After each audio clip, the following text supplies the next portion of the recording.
सभी को नमस्कार। इंडियन राजस्थान हिस्ट्री की इस शॉर्ट मीडियम रेंज की क्लास में आप सभी का एक बार फिर स्वागत है।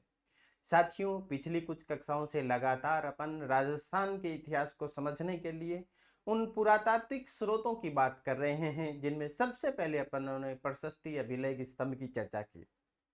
आज की इस कक्षा में भी अपन एक फारसी का शिलालेख उसकी चर्चा करेंगे।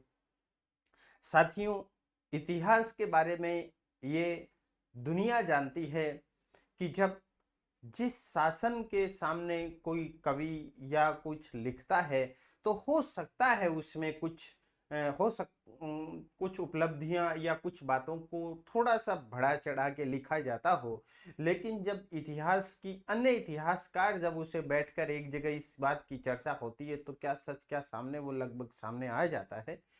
आजकल कार्बन डेटिंग पद्धति हुई या ऐसी टेक्निक, उसमें क्या पुराना क्या नया ऐसी चीजें भी आ जाती हैं, लेकिन गौरवान्वित करने वाले इतिहास को अगर आप तोड़ मरोड़ के कहीं पढ़ रहे हैं तो ये दुर्भाग्य ही कहा जाएगा।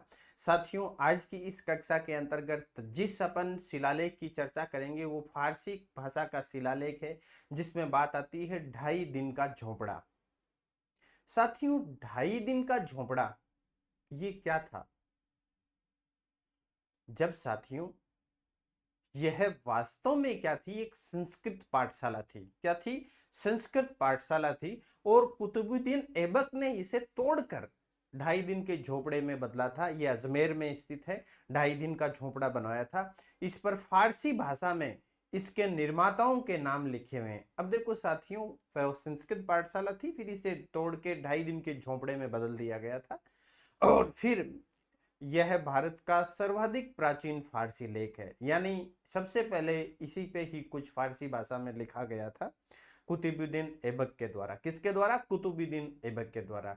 तो साथियों, 2.5 दिन का झोपड़ा जो वास्तव में एक क्या थी? संस्कृत पाठशाला थी, जिसे तोड़कर कुतुबुद्दीन ऐबक ने 2.5 दिन का झोपड़ा नामक आज कहने को वो ऐतिहासिक इमारत के रूप में बदल दिया गया था।